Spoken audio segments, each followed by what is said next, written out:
Hello people of the earth and welcome to QuickSaveTV. My name is Mike and today I'm going to share my build with you for a Barbarian, heavily defensive build that works on Inferno relatively fine, and I call it the Titan. So, the Titan, what do we have as skills? We have Frenzy with Maniac, Hammer of the Ancients with Birthright, Ground Stomp with Deafening Crash, Revenge with Provocation, Warcry with Impunity, Wrath of the Berserker with Insanity. We have Nerves of Steel, Tough as Nails, Superstition as passives. As the priorities in character building, we have priority for armor, not so much for damage, preference for shield. On top of that, we have very high resistances across the board for all the things, and which reach around 50% at least. Now, good stuff. Now let me talk a little bit in detail. This is going to be a short presentation. I don't want to take a lot of your time, so I'm going to keep it short.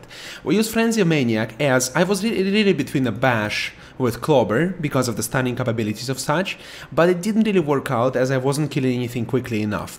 It wasn't a problem, it was just really boring, so I switched it with Frenzy. So in essence, bash with Clobber would work very interesting again for this specific build. It works quite fine because of the stun and because of the, relatively high damage, but it's not as damaging as Frenzy. The bash with Clobber will generate a lot of fury, but you don't need as much because of Revenge, which generates a lot of fury as well, I think. No, it doesn't.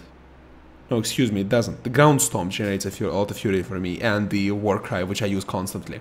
Now, anyway, I use Frenzy with the Maniac, which increases the damage by 20% total for all the 5 stacks. Very nice offensive ability, but not so much fury generation. Hammer of the Ancients as the secondary with the Birthright in order to have this additional 10% chance to cause enemies drop treasure or health globes. The health globes is the thing I need, so the more I have, the longer I can last on a battlefield. Ground Stomp with the Deafening Crash allows me to not only stomp the enemies for 4 seconds to stun them, but also once they stop being stunned, once they get out of this condition, they will get slowed by 60% with the Deafening Crash for 3 seconds, which means in essence I control the enemies for 7 seconds. Very effective, especially to retreat and to generally dominate the battlefield. Next, as a second ability, I use Revenge with Provocation, 30% chance to activate it, very effective to restore your health and deal very high damage to all the enemies around you. Next, Tactics, Warcry. I use it in order to increase my armor by 20%, and I use it with Impunity in order to increase my resistances by 50%, which is a bottom line. It's much more crucial than just armor. Let's make a quick comparison. Armor, 68, let's go ahead, let me just write it away. Armor percentage, 68.31, and the resistances, let's count one of them for a comparison, the highest, so the difference is very low.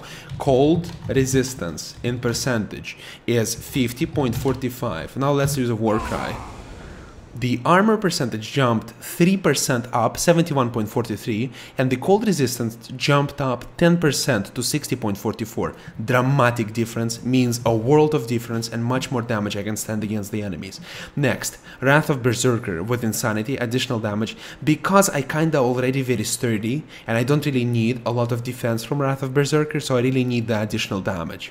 Next, that's a killer against elite mobs. Next, as a passives I use very defensive Nerves of Steel, armor increased by 100% of vitality, Tough as Nails, increased armor by 25%, and damage from Thorns is increased by 50%. I take it primarily for damage, for armor, not so much for damage from Thorns.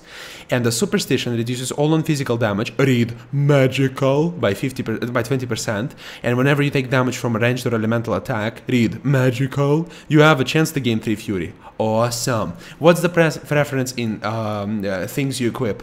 Not so much strength of vitality, much more preference goes to resistance against all elements, okay? And that's it. Resistance against all elements and relatively high armor, that's all you need.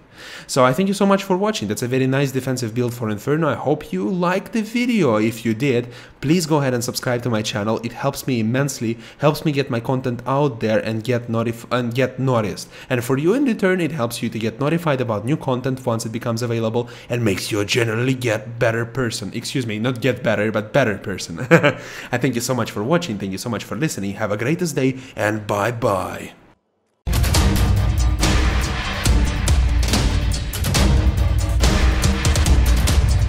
You go to auction house, you go to sell.